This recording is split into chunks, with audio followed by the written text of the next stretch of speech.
Hello बच्चों, कैसे हो आप सब। My name is Shubham. Welcome back to Sigma Education Classes. आज हम लोग पढ़ेंगे क्लास 10th साइंस की एनसीईआरटी का chapter number 2 acids bases and salts के बारे में। ठीक है, हमने फर्स्ट जो चैप्टर था वो कंप्लीट कर लिया पूरा, उसका थ्योरी वाला पोर्शन भी फर्स्ट वीडियो में, और सेकंड वीडियो में हमने पूरा उसका एक्सरसाइज जो भी क्वेश्चंस थे हमने सारा कुछ कवर कर लिया है। ठीक है, तो आज हम लोग पढ़ेंगे एसिड्स के बारे में, एल्कली क्या होते हैं, basis of pH scale, very very important pH scale के बारे में पढ़ेंगे। ठीक है, तो चलिए स्टार्ट करते हैं। एक मिनट, ओके, आवाज वगैरह क्लियर है। चलिए सबसे पहले देखते हैं। या एक सेकंड, ओके, चलिए स्टार्ट करते हैं। सबसे पहले बात करते हैं एसिड। ठीक है, बहुत आपकी जो बुक है उसमें एनसीईआरटी को काफी कुछ बहुत एक्टिविटी से समझा रखा है, बट जो मेन मुद्दे वाली बात है वो ढंग से आप खोज नहीं पाओगे। आप खोजने जाओगे तो पागल हो जाओगे, उसमें समझ में आएगा नहीं कहाँ पे क्या चीजें पढ़नी है, क्या चीजें छोड़नी है। तो आप अगर मेरा ये वीडियो देख लेते हैं तो आपको कुछ एक्स्ट्रा पढ़ने, यहाँ पे मैंने आपके जो बुक में है जितनी इंपॉर्टेंट बातें दे रखी है उससे ज्यादा ही कवर कर रखा है मैंने। ठीक है, तो आपको कहीं कुछ बाहर कुछ छूटेगा नहीं, आपको कोई टॉपिक ऑलमोस्ट सारा कुछ कवर है, बल्कि उससे ज्यादा ही है। ठीक है, चलिए चलते हैं। सबसे पहले बात करते हैं एसिड्स की। तो एसिड क्या होता है भाई, अगर एक लेमैन लैंग्वेज में बात करें तो आप सबको पता होगा एसिड क्या होते हैं भाई। एसिड जिनका स्वाद खट्टा होगा, कोई बच्चे से अगर हम पूछे तो यही बात बोलेगा भाई जिनका स्वाद खट्टा होता है, ऐसी चीज है। बट प्रॉपर एक डेफिनेशन तब भी हमें जाननी चाहिए कि होती क्या है। तो चलिए हम लाइन टू लाइन पढ़ते चलेंगे, उसके बाद समझते चलेंगे, एक्सप्लेन करता चलूंगा मैं, ठीक, एक एक करके। Okay, clear. A substance which with particular chemical properties including turning litmus red, neutralizing alkalis, and dissolving some metals, typically a corrosive or sour tasting liquids of this kind।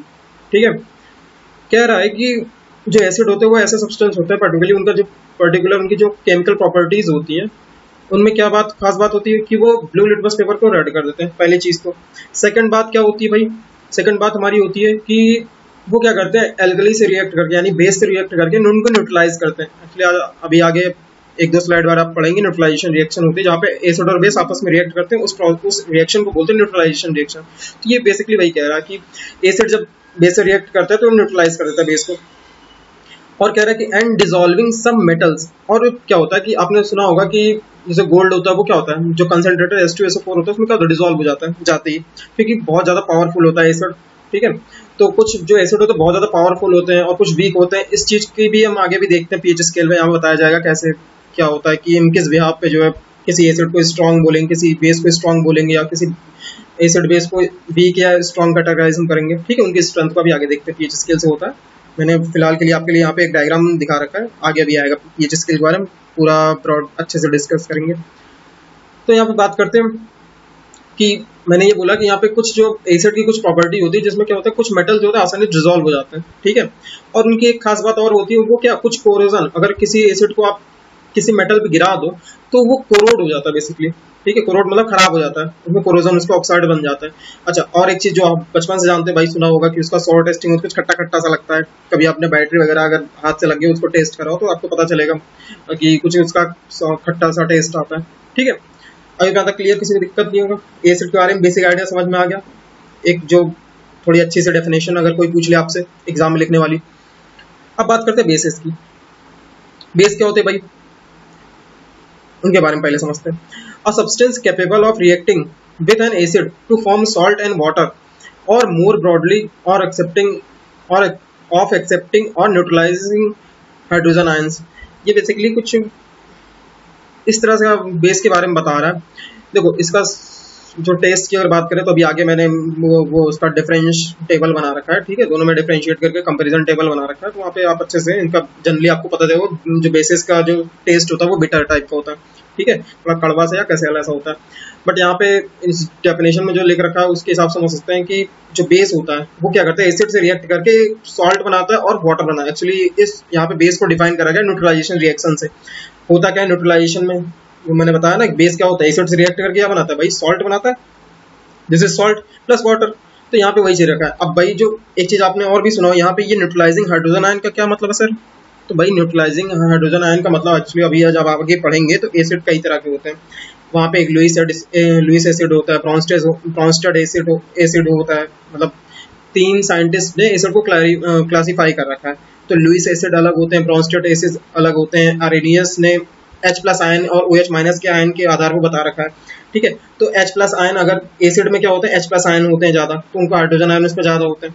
और जो बेस होते हैं वो क्या होते हैं, OH- आयन होते हैं। अब ये क्लियर होगा। तो यहाँ पे वही कह रहा है कि बेस के पास OH- आयन होता है और ये क्या करेगा, तो वही कह रहा है न्यूट्रलाइज करता है किसको, हाइड्रोजन H+ आयन को। ठीक है, OH- आयन बेसिकली बेस में जो होते हैं वो क्या करते हैं, H+ आयन को न्यूट्रलाइज कर देते हैं। ठीक है, तो ऐसे सब्सटेंस क्या कहते हैं, बेस कहते हैं। अब ये क्लियर यहाँ तक। बेस ऐसे सब्सटेंस होते हैं जो कि कैपेबल होते हैं क्या, एसिड के साथ रिएक्शन करके सॉल्ट और वाटर बनाने में। ठीक है, क्लियर। और उनके पास क्या एक खास बात ये है कि वो हाइड्रोजन आयन को न्यूट्रलाइज करने की, क्योंकि उनके पास OH- आयन होता है। अच्छा, अब यहाँ पे एक मैंने अभी थोड़ा सा हल्का सा बस केवल व्यू दे रखा है कि थोड़ा सा आप समझे, पीएच स्केल होता है। भैया पीएच स्केल एक ऐसा स्केल होता है समझ लो, जिससे हम कोई भी लिक्विड या उसे बताते हैं कि भाई ये इसका कैरेक्टर कैसा है, एसिडिक है या बेसिक है। उसे ये भी हम क्लियर बताते हैं। उसमें क्या होता है कि हमने एक स्केल बना रखा है। ये एक्चुअली अभी आगे आगे इसके बारे में अच्छे से पढ़ाया जाएगा, अभी आगे ब्रॉड में बताऊंगा, अभी ज़्यादा यहाँ पे डेप्थ में नहीं जाते, पहले हम बेसिक समझते हैं यहाँ पे। एक्चुअली एक बेसिकली एक स्केल है जहाँ पे हम किसी भी लिक्विड के बारे में ये बताते हैं कि वो एसिडिक है या वीक एसिड है, या उसका कैरेक्टर कैसा है, एसिडिक है या एल्कलाइन है या बेसिक है या न्यूट्रल है, कैसा है। ठीक है, वहाँ पे हम ये भी बताते हैं कि उसकी स्ट्रेंथ ज़्यादा एसिडिक है, कम एसिडिक, ये भी हम बता सकते हैं। ठीक है, उसमें नंबर होते हैं 1 से 14 तक की रैंकिंग होती है इसमें, उसके ब्याह पे हम बात करते हैं। तो आगे चलते हैं अभी। ठीक है, ओके। अब बात करते हैं सॉल्ट्स की। भाई सॉल्ट्स के बारे में भी थोड़ा बहुत आपको आइडिया लगना चाहिए कि सॉल्ट क्या होता है। सबने सुना होगा घरों में जो सॉल्ट होता है नॉर्मली, बट उसमें खास बात क्या होती है, अगर कोई वैसे पूछे तो एक तो न्यूट्रलाइजेशन रिएक्शन से हम बता ही सकते हैं सॉल्ट क्या होते हैं। भाई एसिड जब एसिड और बेस आपस में रिएक्ट करते हैं तो क्या होना है, सॉल्ट बनाते हैं और पानी बनाते हैं, सिंपल सी बात, वाटर के मॉलिक्यूल बनाते हैं। तो जो सॉल्ट बनता है वो किसी चीज़ का सॉल्ट हो, जरूरी थोड़ी कि भाई वो जो हम खाने में सॉल्ट यूज़ करते हैं वही हो। वो सोडियम का सॉल्ट होता है, वो अलग बात है। तो ऐसे पोटेशियम की KCl भी हो सकता है, बहुत सारे सॉल्ट हो सकते हैं। तो जनरली बात यहाँ पे ये करी गई है कि अगर कोई भी रिएक्शन, सिंपल सी बात है, कोई भी एसिड और बेस आपस में जब रिएक्ट करते हैं तो जो पानी के अलावा एक सब्सटेंस बनता है जो सॉल्ट होता है, उसी कहते हैं सॉल्ट। बेसिकली वही होता है। अब जो सॉल्ट के यहाँ पे कुछ प्रकृति, उसके बारे में प्रॉपर्टीज दे रखी है कि जो सॉल्ट होता है उसका केमिकल कंपोजिशन होता है, उसको आयनिक, बेसिकली आयनिक असेंबली होती है केटायंस और एनायंस की। कि जो हमारे सॉल्ट होते हैं या NaCl की बात करें तो उसमें Na+ यानी केटायन जो होता है और Cl- एनायन, इन्हीं दोनों के कॉम्बिनेशन से ये होता है क्या, बना रहता है। और यहाँ तक क्लियर, किसी को दिक्कत नहीं। और ये क्या होते हैं, अच्छा एक चीज ये भी कह रहा है कि जो सॉल्ट होते हैं वो जनरली इलेक्ट्रिकली न्यूट्रल होते हैं। क्यों भाई, क्यों, क्योंकि भाई प्लस प्लस यानी केटायन और जो एनायन होते हैं वो दोनों एक दूसरे से रिएक्ट करके क्या कर लेंगे, आप पूरे सब्सटेंस का न्यूट्रलाइज कर देते हैं। भाई प्लस और माइनस आपस में जब मिल जाएंगे तो क्या न्यूट्रलाइज कर देते हैं, सिंपल सी बात है। Clear, okay. अब चलते हैं नेक्स्ट। अच्छा, वेरी इंपॉर्टेंट, ये जो बच्चे हैं आपके जो क्लास टेस्ट होंगे उसके लिए बहुत इंपॉर्टेंट क्लास टेस्ट है या आपके बोर्ड के एग्जाम में, वहाँ पे ये आपको आना चाहिए। तो यहाँ पे मैंने 3 डिफरेंस दे रखे हैं जो मेन इंपॉर्टेंट, बहुत ज़्यादा इंपॉर्टेंट डिफरेंस है। पहली चीज़ तो आपको टेस्ट के बारे में मैंने बता ही रखा कि भाई एसिड का टेस्ट कैसा होता है, सॉर होता है। बेस कैसे होते हैं, बिटर होते हैं टेस्ट। दूसरा वेरी इंपॉर्टेंट, आपको बस एक याद रखना है, भाई इसमें कंफ्यूजन बहुत ज़्यादा हो जाता है, सिंपल सी बात समझो कि जो हमारे एसिड होते हैं वो क्या करते हैं, ब्लू लिटमस पेपर को लाल कर देते हैं यानी रेड कर देते हैं। ठीक है, आपको बस एक ही याद रखना है, दूसरा नहीं कंफ्यूज हो जाओगे कि ब्लू रेड क्या होता है सर, इसमें बड़ा कंफ्यूजन हो जाता है फिर। तो आपको बस एक याद रखना है कि एसिड क्या करता है, लाल कर देता है, बस इतना ध्यान रखो। एसिड क्या करता है, लाल कर देता है। आप किसको, ब्लू को करेगा, सिंपल सी बात है। तो बस बेस का जब आएगा तो उल्टा लिख देना, बात खत्म, रिवर्स कर देना कि वो क्या करेगा, रेड लिटमस पेपर को ब्लू कर देगा, बात खत्म। अच्छा, अब आपको कुछ जो बच्चे अभी आप लोग 10th में आए हो तो आपको कुछ बेसिक, अगर आपसे कोई पूछ ले कुछ एसिड्स के नाम बताओ तो आपको याद रखना है, ये चीज़ आपको रखनी पड़ेगी। जैसे जो बहुत ही कॉमन और इंपॉर्टेंट एसिड्स हैं, जैसे HCl। भाई HCl क्या होता है, हाइड्रोक्लोरिक एसिड इसे कहते हैं। ठीक, दूसरा सल्फ्यूरिक एसिड H2SO4। HCl कहाँ पाया जाता है, हमारे पेट में पाया जाता है। अभी हम बात करेंगे आगे, पेट में मतलब हमारे स्टमक में पाया जाता है, जो कि खाना हम डाइजेस्ट कराता है। ठीक है, तो डाइजेशन बहुत ज़्यादा इंपॉर्टेंट होता है इसका रोल। और नाइट्रिक एसिड, ठीक है, एसिडिक एसिड जो हम सिरका घर में खाते हैं, गाँव में बनता है ना सिरका, विनेगर, जो कि अचार में पड़ता है। ओके, तो ये वेरी इंपॉर्टेंट, ये सारी इन सब के बारे में आगे आप 12th में जब जाओगे, सॉरी 11th में भी और आगे पढ़ते जाओगे इनके बारे में अच्छे डिटेल में। तो बेसिकली आपको इतना याद नहीं कि कोई आपसे पूछ ले कि हाइड्रोक्लोरिक एसिड का फॉर्मूला क्या होता है, आपको आंख बंद करके याद होना चाहिए। HCl होता है। H2SO4 मतलब क्या होता है, सल्फ्यूरिक एसिड होता है। HNO3 का मतलब क्या होता है, नाइट्रिक एसिड होता है। CH3COOH का मतलब एसिडिक एसिड होता है। ये चीज़ आपको याद रखनी। ऐसे कुछ आपको बेसिस के नाम भी याद होने, जैसे sodium hydroxide, this is a strong base. Potassium hydroxide, this is strong base also. Calcium hydroxide, CaOH का twice strong base. Ammonium hydroxide, ये आप खोज के बताओ इसका फॉर्मूला क्या होगा। वैसे मैं हल्का बता दे रहा हूँ, NH4OH होता है, आप एक बार देख लेना, ठीक है। अमोनियम हाइड्रोक्साइड NH4OH होता है इसका।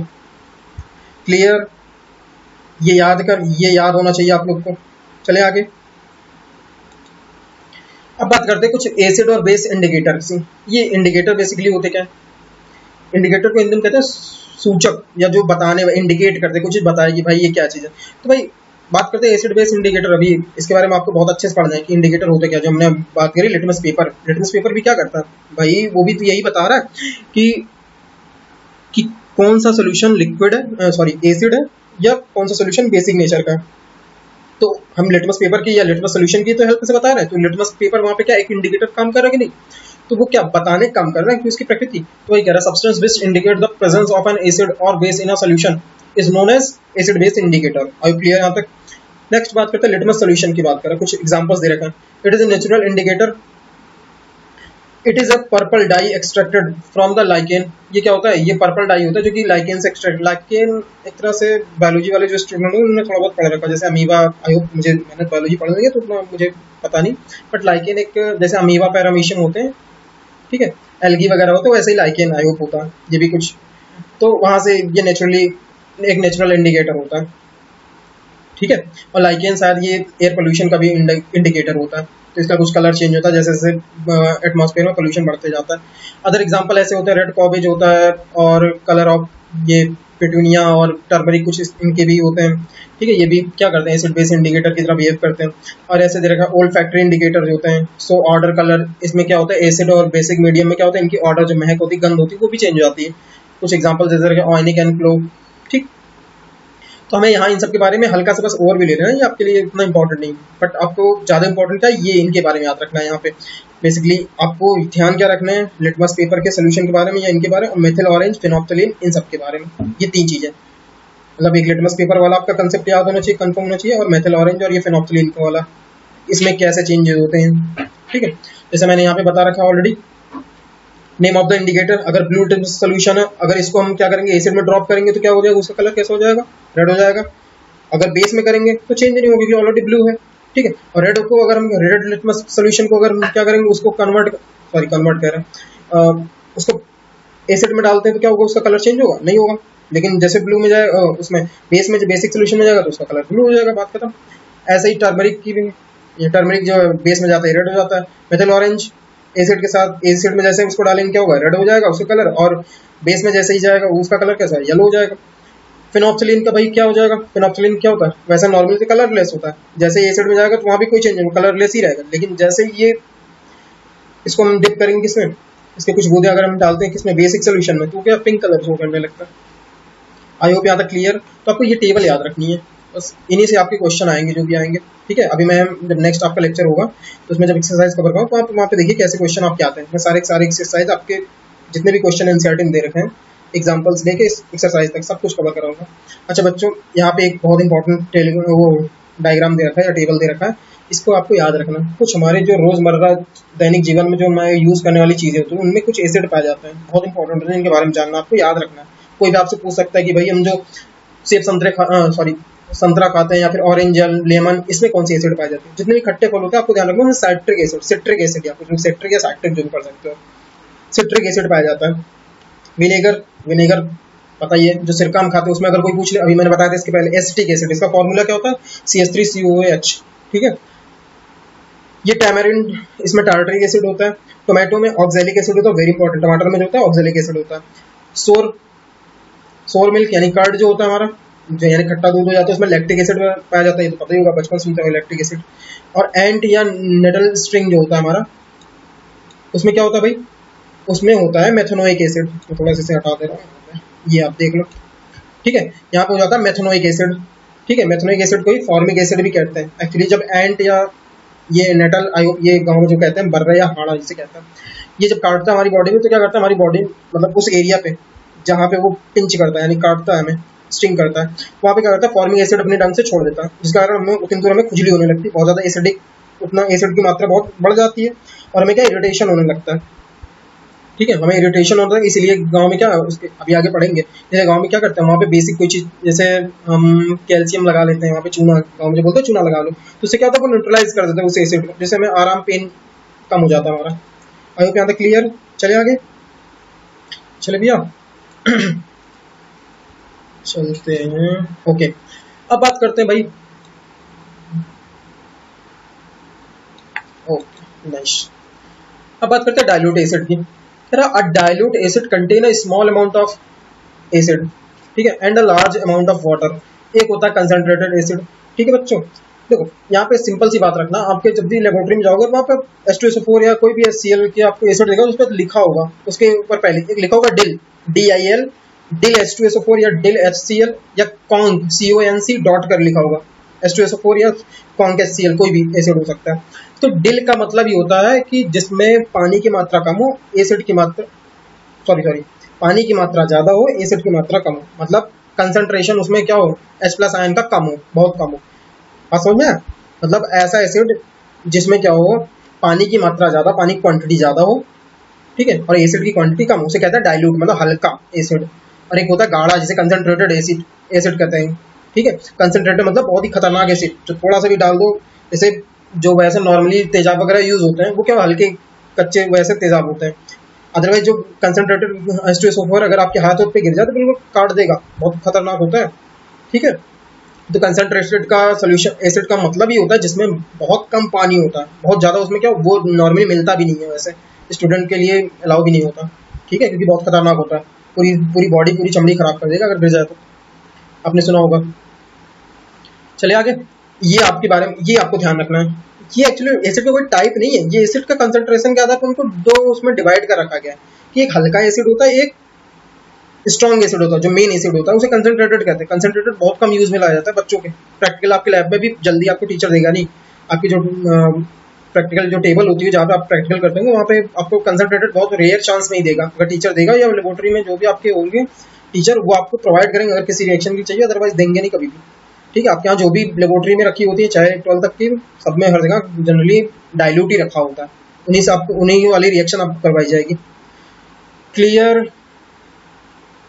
अब बात करते हैं chemical properties of acid and base की। This is very very very important, आपको यही अब ध्यान रखना है, आपको यहाँ से रिएक्शंस ध्यान रखना है। जो बच्चा रिएक्शंस को समझने लगेगा वो उसके लिए कोई दिक्कत नहीं केमिस्ट्री, अदरवाइज केमिस्ट्री बहुत टफ लगती है लोगों को। बस आपको जबकि टफ है नहीं, आपको सिंपली बस एक फंडा याद रखना है, देखना आप हर जगह एक सेम रेगुलर पैटर्न यूज होगा। अगर जिस बच्चे ने इस चीज को नोटिस कर लिया उसके लिए कोई दिक्कत नहीं।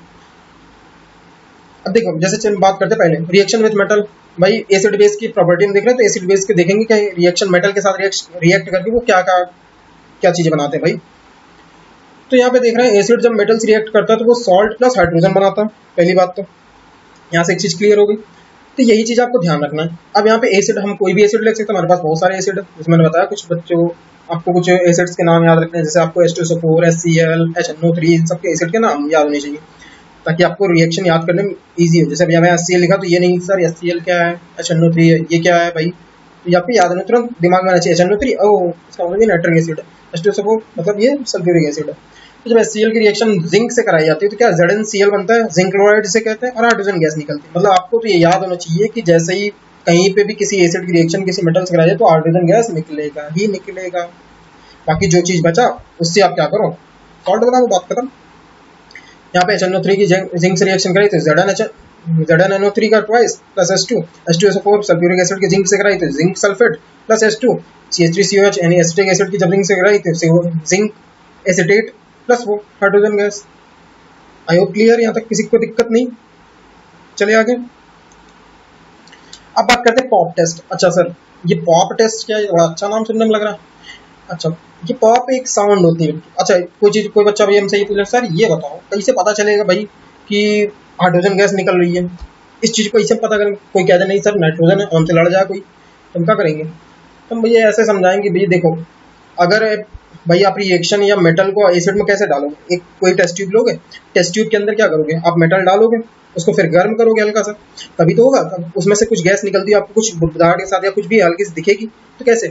तो आप जब भी वही कह रहा है, burning candle is brought near the test tube, तो आप करो जैसे ही आप एसिड में मेटल डालो, उसके बाद आपको बर्नर का जो एंड है ना, सॉरी, बर्निंग एक कैंडल लो, उसको टेस्ट ट्यूब के पास ले जाओ, तो आपको एक पॉप करके साउंड सुनाई देगी, पॉप करके, ठीक है। इससे पता चलता है वो इस तरह की साउंड हाइड्रोजन गैस की ही होती है। इससे ये क्लियर हो जाता है कि हाँ भाई इसमें हाइड्रोजन गैस ही है, ये साउंड हाइड्रोजन गैस ही करता है, ठीक है। अब ऐसे ही बात करते हैं, यहाँ तक क्लियर कि पॉप टेस्ट क्या है? ये कुछ और नहीं भाई, ये सिंपल से सिंपल हाइड्रोजन की प्रेजेंस को बताता है। क्लियर? ये बेसिकली वही कह रहा है, this test is conducted for examining the presence of hydrogen gas. Clear? अब बात करते हैं बेस की। जब मेटल्स होती हैं तो वहाँ भी सिंपल सेम ही टाइप की रिएक्शन होगी, जैसे NaOH की जिंक से करा दी तो क्या सोडियम जिंकेट बन गया। अच्छा ये फॉर्मूला ध्यान रखना आपने, बाई चांस हो सकता है एक नंबर में आपके यहाँ पूछ ले ऑब्जेक्टिव में सोडियम जिंकेट का फॉर्मूला क्या होता है, दे दे 4 ऑप्शन, तो ध्यान रखना इस तरह से, क्योंकि आई होप इस समय लॉकडाउन वगैरह तो बहुत सारे बच्चों के में भी हो सकते हैं कुछ एग्जाम वगैरह, जो टेस्ट वगैरह हो सकता है मे भी आपके ऑनलाइन हो या ऑब्जेक्टिव टाइप के ज़्यादा होंगे, ठीक है। यहाँ पे कुछ कह रहा है कि such reaction are not possible with all metal, ठीक है। कह रहा है कि कुछ रिएक्शन पॉसिबल नहीं होते सब सारे मेटल के साथ, ठीक है। कोई जरूरी नहीं कि अब ये कहते कोई भी मेटल के साथ, कुछ एक्सेप्शन होते हैं, केमिस्ट्री एक्सेप्शन से भरा पड़ा है, तो आपको ये ध्यान रखना होगा कि जरूरी नहीं कि हर जगह एक ही जो पैटर्न चल रहा है वो तो ठीक है आपको मानना ही है, लेकिन हर जगह नहीं मानना, कुछ जगह एक्सेप्शन आएंगे, उनको आपको ध्यान में रखना होगा। अब बात करते हैं second, actions of acids with metal carbonate and metal bicarbonates, ठीक है। कि भाई एसिड का जो एक्शन होता है वो कैसा होता है मेटल कार्बोनेट और बाइकार्बोनेट के साथ।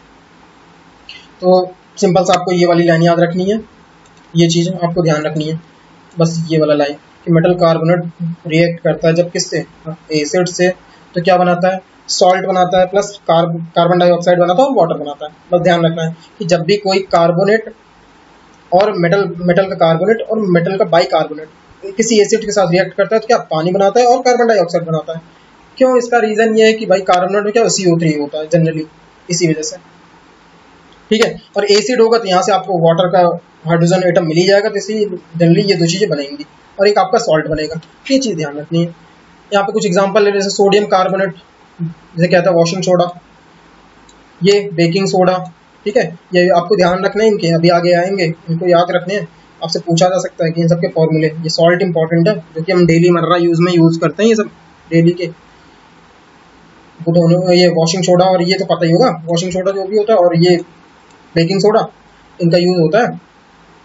तो भाई जब यहाँ सोडियम कार्बोनेट की रिएक्शन हम कराया हमने, एक्चुअली सॉरी यहाँ पे लिखा हुआ नहीं है, थोड़ा सा ऐड कर लेना, HCl से रिएक्शन जब कराई गई है तो क्या होगा, 2NaCl बन गया, नमक यानी NaCl, सोडियम क्लोराइड, और CO2 और वाटर, ये तो बनना ही है। ऐसे यहाँ पे NaCl बन गया और यहाँ पे ये बन गया। आई होप क्लियर, किसी को दिक्कत नहीं। चले आगे, बहुत ईजी है, बस थोड़ा समझना। अब बात करते हैं लाइम वाटर के साथ। लाइम वाटर टेस्ट क्या होता है भाई, on passing the evolved CO2 gas through lime water we find the lime water turn milky. अच्छा ऐसा होता है कि जब हम lime water, actually lime water क्या होता है सर भैया, कैल्शियम हाइड्रोक्साइड जो कि एक स्ट्रॉन्ग बेस होता है उसे कहते हैं लाइम वाटर। क्लियर? इसी लाइम वाटर की जब रिएक्शन इसमें क्या होता है, हम CO2 गैस गुजार देते हैं यानी पास कराते हैं, तो वो क्या होता है, एक वाइट प्रेसिपिटेट बन जाता है, मिल्की सा ठीक है, और वाटर बन जाता है। तो ये जो व्हाइट प्रेसिपिटेट बनता है यही क्या होता है, ये कुछ मिल्की कलर के दुधिया कलर सा हो जाता है, ठीक है। क्लियर? तो यहाँ पे यही रिएक्शन होती है, आप याद रखना है कि जब भी कैल्शियम हाइड्रोक्साइड की रिएक्शन CO2 से कराई जाती है, और ये क्या होता है, एक्चुअली CO2 क्या है, ये नॉन मेटल का एसिड है, तो नॉन मेटल का ऑक्साइड है, ये भी एसिडिक नेचर का ही होता है। ये आगे बताएंगे कि नॉन मेटल के जो ऑक्साइड होते हैं एसिडिक होते हैं, और जबकि मेटल का ऑक्साइड बेसिक होते हैं। ये आपको ये जो मैंने बात बोली ये ध्यान रखना, आपको ये कंसेप्ट है। ओके, यहाँ से कैल्शियम कार्बोनेट बन गया प्लस वाटर बन गया।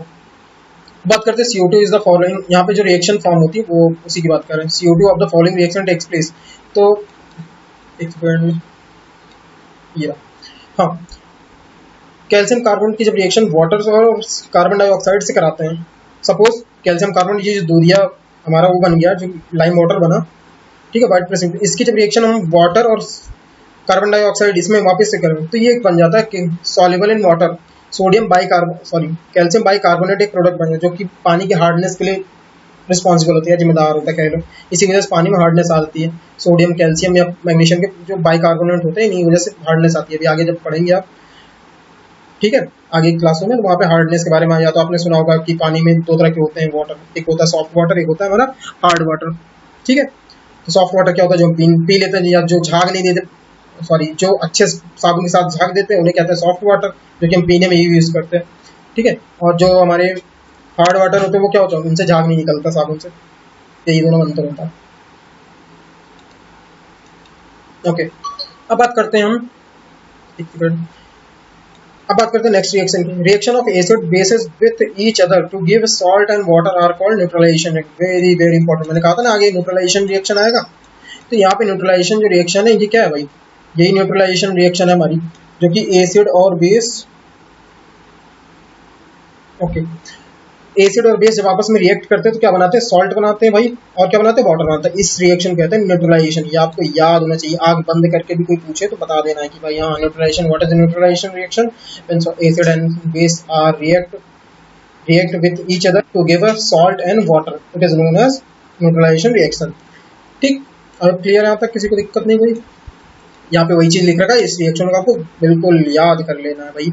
और दो तीन एग्जांपल आपको कुछ बेसिस आपको अपने मन से लेने हैं, रिएक्शन करा के देखो, आपको पता चल जाएगा।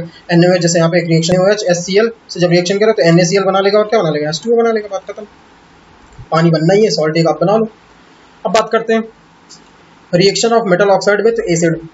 मेटल ऑक्साइड की जब रिएक्शन कराते हैं किससे, एसिड से, तो क्या होता है, सॉल्ट और वाटर बनता है। ये भी न्यूट्रलाइजेशन रिएक्शन, मैंने आपको बता रखा है कि मेटल ऑक्साइड जो होते हैं वो क्या होते हैं, बेसिक नेचर के होते हैं। तो बेसिकली ये एसिड बेस का ही रिएक्शन अभी भी हुआ। ठीक है, आपको बच्चों दो बात ध्यान रखनी है कि मेटल के जो ऑक्साइड होते हैं MO, वो क्या होते हैं, बेसिक नेचर के होते हैं। और जो नॉन मेटल के होते हैं, नॉन मेटल ऑक्साइड, वो क्या कैसे होते हैं, एसिडिक कैरेक्टर के होते हैं। ये ध्यान रखना है। और कुछ ऐसे भी ऑक्साइड होते हैं भैया कि जो दोनों ही वो शो करते हैं character, acid as well as base, दोनों ही होते हैं, बेसिक नेचर दोनों ही, उनको कहते हैं अम्फोटेरिक ऑक्साइड। वो आगे आपको भी मिलेंगे, कुछ ऐसे ही होते हैं, जैसे एल्युमिनियम के ऑक्साइड, वो क्या होता है, अम्फोटेरिक, बहुत ज्यादा पूछता है एग्जाम में। ठीक है, तो आपको ध्यान रखना है। तो अब किसी को दिक्कत नहीं है, मेटल ऑक्साइड का मतलब ये एक तरह बेस ही है। जैसे यहाँ पे कॉपर का ऑक्साइड, जब इसकी रिएक्शन कराई HCl से तो क्या बन गया, क्यूप्रस क्लोराइड और वाटर बन गया। ठीक है, आई होप किसी को दिक्कत नहीं। अब कह रहा है अपीयरेंस ऑफ ब्लू ग्रीन, अच्छा ये क्या होता है, क्यूप्रस क्लोराइड, यहाँ पे कलर, यहाँ पे जब क्यूप्रस क्लोराइड कॉपर क्लोराइड बनता है तो इसका कुछ कलर हो जाता है, कैसा, ब्लू ग्रीन कलर का हो जाता है, जिसके कारण जो सोल्यूशन होता है, मतलब आपको लगेगा जब आप कैल्शियम ऑक्साइड को डालोगे इसमें HCl के अगर टेस्ट ट्यूब में आप डालते हो तो वहाँ पे कुछ कलर ब्लू ग्रीनिश कलर का, वो किसकी वजह से होता है, वहाँ पे क्योंकि क्यूप्रस क्लोराइड बन जाता है। क्लियर, चले आगे। आई होप यहाँ तक समझ में आ गया होगा, कोई दिक्कत नहीं, कोई परेशानी नहीं। ऐसे ही अब बात करा कि metal oxide are said to be basic, मैंने बात करी वेरी इंपॉर्टेंट लाइन, बहुत बेसिक इन नेचर होते हैं मेटल के oxide, because they give salt and water on reacting with acids. Some metallic oxide react with both acid as well as and base are called amphoteric oxides. ठीक है, मैंने अभी जो बताया ध्यान रखना। कुछ ऐसे भी मेटल के ऑक्साइड होते हैं जो कि एसिड और बेस दोनों की तरह रिएक्ट करते हैं, इसलिए उनको क्या कहते हैं, अम्फोटेरिक ऑक्साइड कहते हैं। ठीक है, चलो अच्छी बात है, क्लियर। ओके, अब बात करते हैं reaction of non metallic oxide. भाई नॉन मेटेलिक ऑक्साइड कैसे होते हैं, एसिडिक होते हैं, मैंने बता रखा, तो यहाँ पे समझ लो, यानी acid plus base equals to, ये जो नॉन मेटेलिक ऑक्साइड लिखा है एक तरह से क्या है, ये भी रिएक्शन न्यूट्रलाइजेशन ही है। यहाँ पे एसिड प्लस बेस ही तो हो रहा है। अब यहाँ पे जैसे नॉन मेटल कौन कौन से होते हैं भैया, कोई पूछे, जैसे नॉन मेटल तो हमें पता ना, तो नॉन मेटल आपको नहीं पता तो एक काम करो बच्चों, आप लोग जाके पीरियोडिक टेबल लो, उसमें आपको अच्छे से दे रखा है नॉन मेटल, ज्यादातर मैक्सिमम आपको मिलेंगे P ब्लॉक में। ठीक है, नॉन मेटल जैसे कार्बन हुआ, नाइट्रोजन, ये जितने भी गैसेस जनरली होंगे, सल्फर, ये सब फॉस्फोरस, ये सब क्या नॉन मेटल्स है। तो इनके जो ऑक्साइड होंगे वो क्या एसिडिक नेचर के होंगे। तो जब इनकी किसी भी आप बेस से रिएक्शन कराओगे तो क्या सॉल्ट बनेगा प्लस वाटर बन जाएगा, सिंपल सी बात है। जैसे यहाँ पे CO2 रिएक्शन कैल्शियम हाइड्रोक्साइड से कराएगी, ये कैल्शियम कार्बोनेट बन गया, वाटर बन गया। क्लियर, चले आगे। ओके, अब यहाँ पे कह रहा है, नोट कह रहा है non metallic oxide are said to be acidic in nature because they are reacting with, simple सी वही बात है जो मैंने बताई, वही कह रहा है। अब यहाँ पे कुछ अच्छा उसी चीज को एक फिगर के थ्रू समझा रखा है यहाँ पे कि all acidic solution conduct electricity because formation of H+ ion. अच्छा एक चीज ध्यान रखनी है, जितने भी एसिड होते हैं उनसे क्या होता है इलेक्ट्रिसिटी कंडक्ट होती है, क्योंकि उनके पास H प्लस आयन होता है। आपको पता होगा कि करंट को कंडक्ट करने के लिए फ्री इलेक्ट्रॉन्स की या आयंस की जरूरत होती है। तो इनमें क्या होता है भाई, आप कोई भी एसिड हो, मैंने बता रखा है उसमें H प्लस आयन होते हैं, बेस में क्या होता है OH माइनस आयन होते हैं। तो इनसे क्या होता है इलेक्ट्रिसिटी कंडक्ट हो जाती है। तो इसके कारण एक इन्होंने यहाँ पे एक सिस्टम ले रखा पूरा, जहाँ पे दिखाया एक बल्ब लगा वो जल गया। इससे साबित होता है क्या है कि glowing the bulb indicates that there is a flow of electric current through the solution. Obvious सी बात है, ये यही बता रहा है। अगर बल्ब जल रहा है इसका मतलब उसके अंदर क्या है भाई, फ्री इलेक्ट्रॉन्स है सिंपल, या आयंस है। ठीक, अगर क्लियर है यहाँ तक, किसी को दिक्कत नहीं, चले आगे। अब वेरी इंपॉर्टेंट चीज है, अब यहाँ पे बात करेंगे एसिड एंड बेस सोल्यूशन की, एसिड और base in water solution. Sorry, अब यहाँ पे हमें बात करनी है कि वाटर में कौन से आयंस प्रेजेंट होते हैं, उनकी हम बात करते हैं। Very important, acid produce H plus ions in the presence of water. ठीक है, एसिड को अगर हम पानी में डालते हैं तो क्या H प्लस आयन हमारे पास मिलते हैं हमें। ठीक है, पानी की प्रेजेंस में हमें क्या एसिड H प्लस आयन देता है। अब यहाँ पे कह रहा है जैसे HCl की हम रिएक्शन की H2O करा दें तो H3O प्लस देता है हमें, और Cl माइनस। अच्छा, अब ये H3O प्लस क्या है sir, very important, hydronium ion इसको कहते हैं भाई, हाइड्रोनियम आयन। तो सर यहाँ पे H प्लस क्यों नहीं आया, तो सर H प्लस एक्चुअली ये होता है कि can not exist alone. H plus क्या होता है, अकेले नहीं। H प्लस में अच्छा कोई पूछा आपसे कितने भाई, अगर मैं पूछूं आपसे कि H प्लस में भैया कितने इलेक्ट्रॉन होते हैं, जरा बताना तो कितने होते हैं भाई बताओ। हाइड्रोजन में कितने होते हैं, 1 होते हैं, 1 होता है। अगर H प्लस का मतलब क्या, एक इलेक्ट्रॉन वो भी निकाल दो, इसके पास एक इलेक्ट्रॉन बचा नहीं बचा, इसके पास 0 इलेक्ट्रॉन, ये अनस्टेबल है हाईली। तो इस वजह से ये H प्लस जो है वो एक्वस केवल सोल्यूशन में एग्जिस्ट करता है। It exist as H plus aqueous और H3O हाइड्रोनियम आयन, या जनरली वैसे H3O प्लस के बारे में ज्यादा मोस्ट एक्सेप्टेबल यही चीज है, H3O प्लस के बारे में बात करेंगे। ठीक है, और बेस हमें क्या प्रोवाइड करता है, बेस को अगर हम पानी में डालते हैं तो क्या मिलता है हमें, OH माइनस।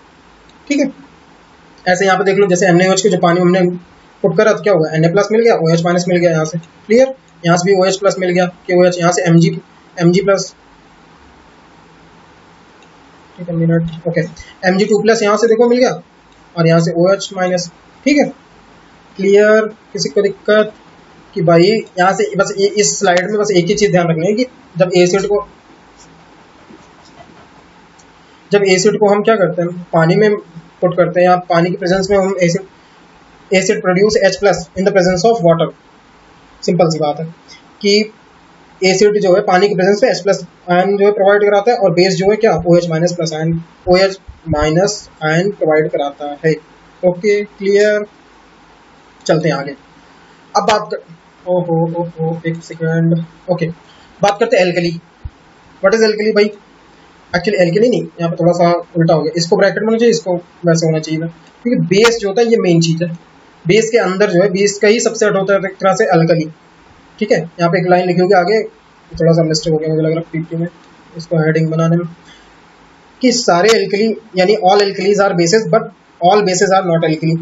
ठीक है, इसीलिए अभी समझेंगे कैसे क्या चीज। पहले बात करते हैं बेस क्या होता है सर। अभी तो हमने वहाँ पे पहले जो स्लाइड में हमने वहाँ पे बेसिकली डिफरेंट समझ लिया था कि क्या होता है बेस, हमने बता दिया था वहाँ पे बेस वो सब्सटेंस होते हैं जो कि क्या करते हैं एसिड से रिएक्ट करके क्या बना लेते हैं, सॉल्ट बना लेते हैं और वाटर बना लेते हैं। क्लियर, अब यहाँ पे हम थोड़ा सा अच्छे से पढ़ेंगे। All basis do not dissolve in water, पहली चीज तो कह रहा है कि सारे बेसिस जो होते हैं पानी में डिजोल्व नहीं होते। An alkali is a base that dissolve in water, commonly alkalis are. कह रहा है कि जो एल्कली होती alkali base, alkali is a base, alkali भी एक बेस होती है जो कि पानी में डिजोल्व होती है। सिंपल सी बात है, कुछ एल्कलीज ऐसे जो पानी में डिजोल्व होते हैं उनके नाम है NaOH, sodium hydroxide very important, potassium hydroxide KOH, calcium hydroxide CaOH का ट्वाइस, अमोनियम हाइड्रोक्साइड NH4OH। आपको यहाँ पे लिखना है इनके फॉर्मूले, कैल्शियम OH का ट्वाइस, ये ध्यान रखना आपको, और ये NH4। क्लियर,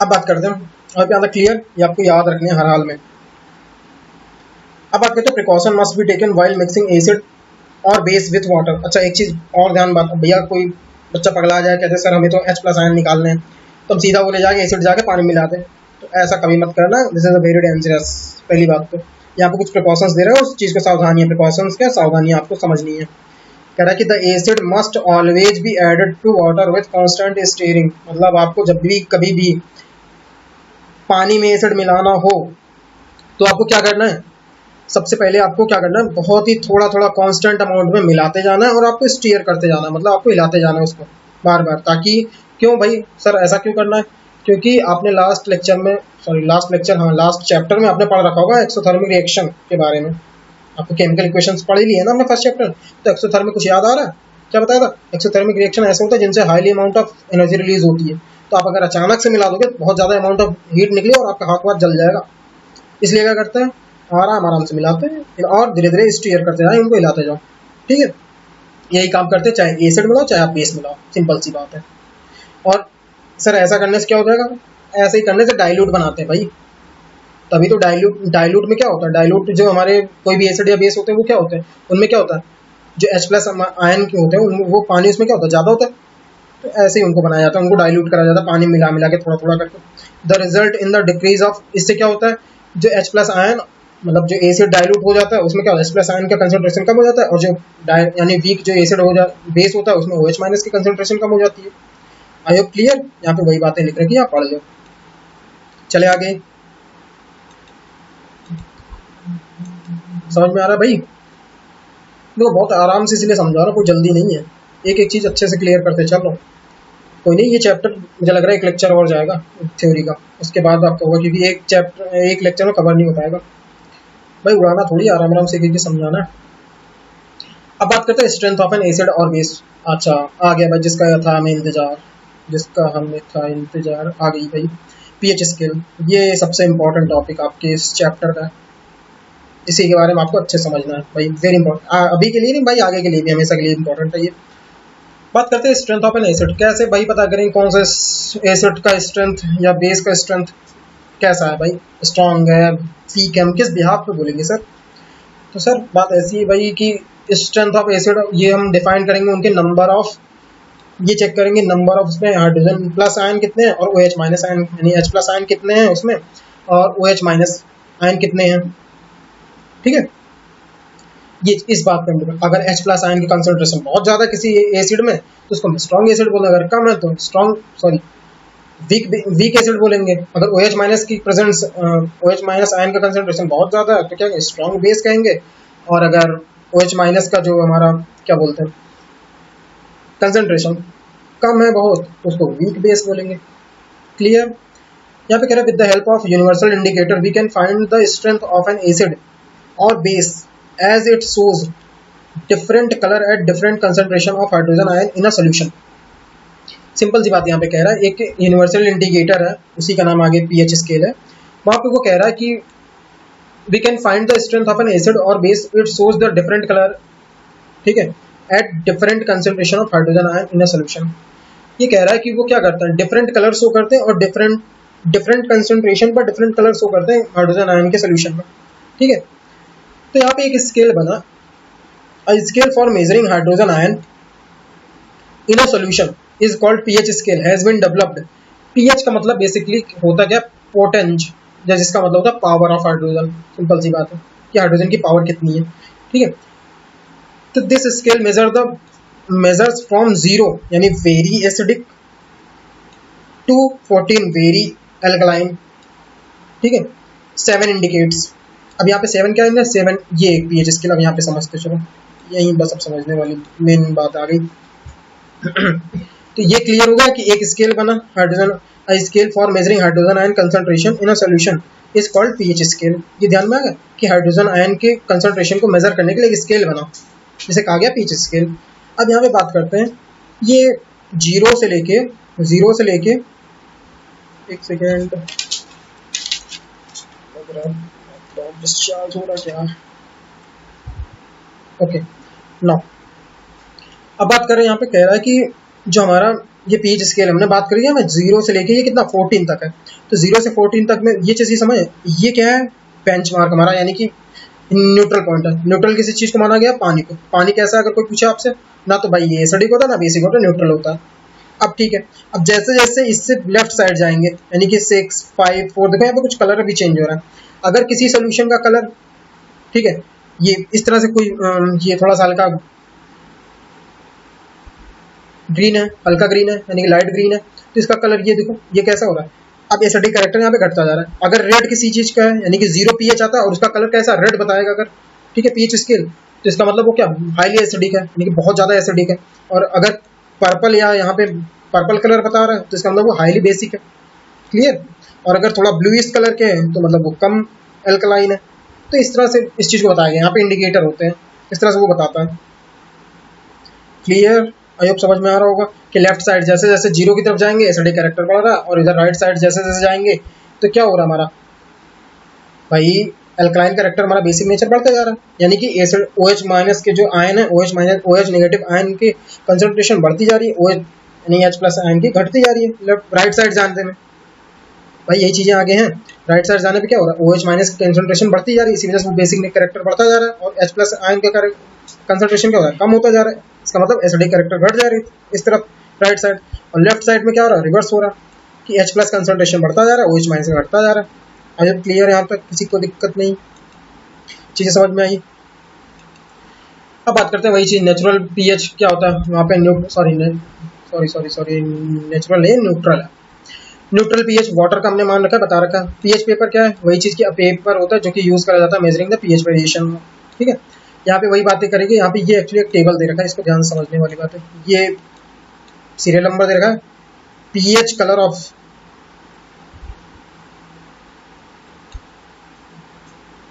पीएच कलर, ये यहाँ पे है नेचर ऑफ द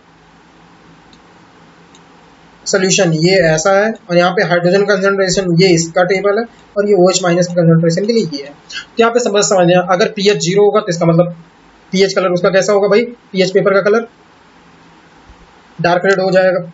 अच्छा, दूसरी चीज सोल्यूशन कैसा होगा, हाईली एसिडिक होगा। OH प्लस की कंसंट्रेशन बहुत ज्यादा होगी, OH माइनस की कंसंट्रेशन बहुत कम होगी। अगर पीएच की वैल्यू पीएच पेपर पे 400 हो रहा है यानी 4, तो ऑरेंज कलर होगा या येलो कलर, आपने पीछे देख लिया होगा, वहाँ पे कलर चेंज हो रहा है। कैरेक्टर कैसा होगा उसका, सोल्यूशन का नेचर एसिडिक होगा। OH H प्लस का कंसंट्रेशन हाई होगा, OH माइनस का वेरी लो होगा। 7 होगा तो ग्रीन होगा, यानी पानी का अगर बात करें कोई न्यूट्रल चीज है। और भाई सोल्यूशन का कैसा होगा, न्यूट्रल होगा ना, तो एसिडिक होगा ना बेसिक। H प्लस का दोनों OH माइनस दोनों के इक्वल होंगे। अगर 10 है सपोज, पीएच नंबर 10 होगा तो ब्लूइश ग्रीन होगा या ब्लू कलर का होगा। और हमारा जो सॉल्यूशन होगा वो कैसे एल्कलाइन होगा, OH माइनस का H प्लस का कंसंट्रेशन कम होगा, OH माइनस का हाई होगा। 14 हो जाएगा मतलब हाईली बेसिक, डार्क ब्लू या वायलेट कलर होगा, मैंने बता दिया, पर्पल कलर हो जाएगा, हाईली बेसिक सोल्यूशन होगा। H प्लस का कंसंट्रेशन वेरी लो होगा, वेरी हाई होगा। ठीक है, यही चीज यहाँ पे दिखाया गया है, इस चीज को आप समझ लो कि यहाँ पे H प्लस की कंसंट्रेशन इधर बढ़ती जा रही है। स्ट्रॉन्ग एसिड के कुछ एग्जाम्पल इधर दे रखे हैं, वीक एसिड के कुछ इधर दे रखे हैं, वीक बेसिस के इधर दे रखा है। ये स्ट्रॉन्ग, ये गलत है, यहाँ पे बेस होगा। ठीक है बच्चों, ये ध्यान रख लेना। तो आपको कुछ स्ट्रॉन्ग बेसिस के एग्जांपल यहाँ पे ध्यान रखने हैं। ठीक, क्लियर। चले आगे चलते हैं। अब आपको बात करनी है कुछ, यहाँ पे फटाफट देखते हैं कुछ इंपॉर्टेंस जो हमारे डेली लाइफ में है किसके, पीएच के कुछ डेली लाइफ में जो हमारी इंपॉर्टेंस है। सबसे पहली बात करते हैं importance of pH in our digestive system. ये हमने बात करी थी कि हमारे जो, मैं पूरा इसको बस डिस्कस है, आप पढ़ लेना एक बार अच्छे से। ठीक है, मैं समझाते चल रहा हूँ कि हमारे पेट में जो होता है क्या, in our stomach produce HCl hydrochloric acid, this dilute the hydrochloric acid help in digestion of food. हमारे पेट में क्या होता है, जो इसमें ओके, इन आवर स्टमक हमारे पेट में क्या होता है, HCl होता है, पाया जाता है। और वो क्या, जिसे डाइल्यूट HCl होता है, मैंने बता रखा, स्ट्रॉन्ग तो होगा नहीं, डाइल्यूट HCl होता है। वो क्या करता है, हमारी खाने को डाइजेशन में हेल्प करता है। इनकेस अगर हमारी कभी भी ऐसा हो जाए कि हमारे पेट में बहुत ज्यादा एसिड बन जाए, यानी कि वेरी लार्ज अमाउंट क्वांटिटी में अगर HCl प्रेजेंट है, तो इसकी वजह से क्या, हमें पेट में दर्द होने लगता है। We feel pain and irritation in our stomach because of acidity, जिसको हम कहते हैं क्या, एसिडिटी होगा। उसके लिए हम इनो वगैरह लेते हैं जाके मार्केट से, तो उसमें क्या होता है, जिससे हमें रिलीफ मिल जाती है। इनम बेसिकली होता क्या है, वो एंटी एसिड होते हैं जो कि बेस की तरह रिएक्ट करते हैं, और हमारे स्टमक में जाके वो क्या करते हैं, एसिड बेस का रिएक्शन हो जैसे न्यूट्रलाइजेशन रिएक्शन कहते हैं, वो आपको पता ही होगा, मैंने समझा रखा है। सॉल्ट बन जाता है, वाटर बन जाता है, जिससे हमारी बॉडी को रिलीफ मिल जाती है। ठीक है, चलते हैं आगे। सेकंड बात करें पीएच ऑफ एसिड रेन। सबने सुन रखा होगा कि भाई एसिड रेन के कारण ताजमहल का कलर कैसा हो जा रहा है, येलो हो रहा है। तो क्यों हो रहा है, अच्छा अब क्या क्राइटेरिया होगा, वही कह रहा है कि जब भी पीएच की वैल्यू, जो रेन है उसका पीएच अगर 5.6 से कम हो जाए तो उसे कहते हैं एसिड रेन। बता ही रखा। इसकी वजह से क्या होता है, जो पानी में जो एक्वेटिक एनिमल होते हैं भाई, उनके लिए भी खतरा बढ़ जाता है, क्योंकि वो एसिडिक हो जाते हैं, उनको फ्रेश वाटर में रहने की आदत होती है। तो अगर भाई एसिडिक हो जाएगा रेन, तो उससे क्या, नदियों में पानी जो एसिडिक हो जाएगा, और जो इतने झील तालाब हैं सब में क्या हो जाएगा, उनमें भी पानी कैसा एसिडिक होता जाएगा, और उनके सर्वाइवल में खतरा आ जाएगा। देखो वही कह रहा है कि threat to the survival of aquatic life, it is also resulting a damage of structure made by marble like Taj Mahal. Very very important, ये पूछ लेगा आपसे कि ताजमहल कलर भाई खराब क्यों हो रहा है, उसका रीजन दो, तो बता देना भाई एसिडिक। अब बात करते हैं पीएच ऑफ सॉइल की। भाई मिट्टी का भी पीएच होता है, हाँ सर मिट्टी का भी होता है। एक्चुअली कह रहा है कि plant require specific pH range, plant को यानी कि जो पौधे होते हैं किसी भी फसल को पैदा होने के लिए, जो मिट्टी का पीएच होता है एक स्पेसिफिक रेंज होता है उनके हेल्दी ग्रोथ के लिए। अगर भाई एक बात बताओ, अगर सपोज करो कि एसिडिक रेन हो रहा है, इसके कारण अब मिट्टी पे वो गिरेगा ये रेन, तो क्या होगा, मिट्टी की में जो एसिडिक कैरेक्टर बढ़ जाएगा, जिसके कारण क्या होगा, जो सॉइल उसकी फर्टिलिटी कम हो जाएगी। अब उस फर्टिलिटी को कम करने के लिए उसमें क्या भाई, उसमें बेसिक तरह से एक तरह से यूरिया या पोटास ये सारी चीज़ें यूज़ करें, जो कि हार्मफुल होती है हमारे लिए। जिससे क्या होगा, एक तो सॉइल की फर्टिलिटी खत्म होगी, और जो एक्सेस डैमेज होगा उसका न्यूट्रिशन का वो तो होगा ही, और हमारी और क्या होगा, जो चीज़ें पैदा होंगी वो भी हार्मफुल होती हैं। ठीक है, जो हमारे जो क्रॉप्स होते हैं वो भी हार्मफुल होते हैं। अब यहाँ तक क्लियर, तो यहाँ पे वही कह रहा है इन्हीं के बारे में कि जो कि सुटेबल केमिकल यूज करते हैं। फिर in the addition these chemicals presence in excessive damage nutrition of the soil and decrease in natural fertility. I hope clear यहाँ तक। नेक्स्ट बात करते हैं भाई, आ गया हाँ,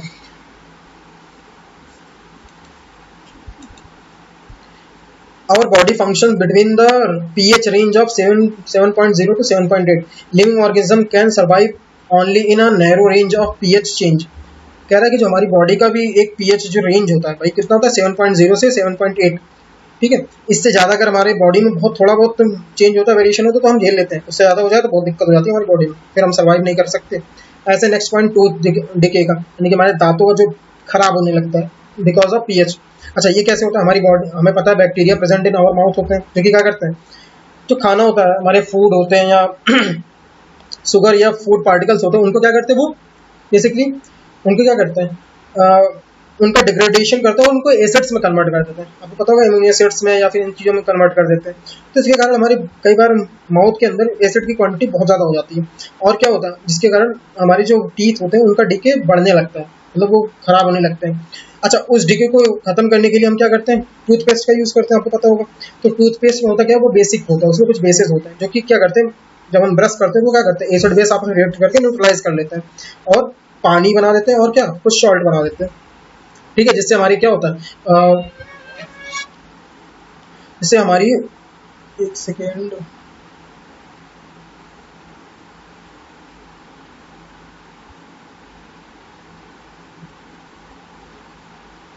ओके सॉरी फॉर, हाँ हम कहाँ थे, टूथ टूथ टूथ डिके पे थे ना। तो जिससे क्या होता है, टूथपेस्ट की वजह से क्या हो जाता है, हमारी जो, जब हम टूथपेस्ट करते हैं तो उसमें क्या बेसिक कैरेक्टर होता है, और वो क्या करता है, एक्सेस जो एसिड है उसको न्यूट्रलाइज कर देता है, जिससे हमारे माउथ के अंदर एसिड क्वांटिटी कम हो जाती है। ठीक है, और हमारा टूथ डिके जो होता है वो प्रिवेंट कर लेता है, उसको बचा लेता है। ठीक, अब बात करते हैं नेक्स्ट लास्ट, बीइंग स्टिंग और नेटल स्टिंग, यानी कि जो मधुमक्खी होती है, गांव में कहते हैं हाड़ा या बर्रा जिसे कहते हैं, उसके काट, उसके में क्या होता है, मेथनोइक एसिड, जिसे मैंने बता रखा ऑलरेडी, इसका फॉर्मिक एसिड होता है। अच्छा आपको इसका फॉर्मूला याद रख के बताना, कमेंट करना है, मैं एक बार बता दे रहा हूँ आपको, SCOH होता है, आप देख लेना एक बार जाके। ठीक है, इनके उसमें क्या होता है, जो डंक होती है उनकी स्ट्रिंग में क्या होता है, ये पाया जाता है, और ये जब हम पे काटती है तो हमारी बॉडी कहीं काटती है, तो क्या करती है वही एसिड जो होता है, मेथनोइक एसिड या फॉर्मिक एसिड इंजेक्ट कर देती है हमारी बॉडी में, जिस कारण हमें पेन होता है और इरिटेशन होता है लगे। एक्चुअली ये जो एसिड होता है बहुत ज़्यादा डेंजरस है, ये वीक एसिड होता है। ठीक है, इसको इसको हम क्या करते हैं, जब अगर बाई चांस हमें कोई चीज़ ये स्ट्रिंग या हमारी बॉडी में बैठ गई, उसने हमें काट लिया, तो हम क्या करते हैं, वहाँ पे क्या करते हैं, कुछ बेकिंग सोडा या फिर कोई या हम देखो कैल्शियम वगैरह यूज़ करते हैं, जिस कारण वो न्यूट्रलाइज कर दे, और हमें क्या करें, एसिड बेस का हमारा रिएक्शन हो जाता है, और क्या होता है, वाटर एंड सॉल्ट बना लेता है, जिसके कारण क्या होता है, हमारा जो रिलीफ है, पेन है, वो कम हो जाता है, और धीरे धीरे हमें आराम मिलने लगता है। चलिए आगे, अभी यहाँ तक क्लियर। आपसे बस यही एग्जाम में पूछेगा, बी स्ट्रिंग या नेटल स्ट्रिंग में कौन से एसिड पाया जाता है, तो आपको ध्यान रखना है, आपको मेथनोइक एसिड या फॉर्मिक एसिड दोनों नाम है, दोनों नाम से दे सकता है, या फिर आपको SCOH फॉर्मूला ध्यान रखना है।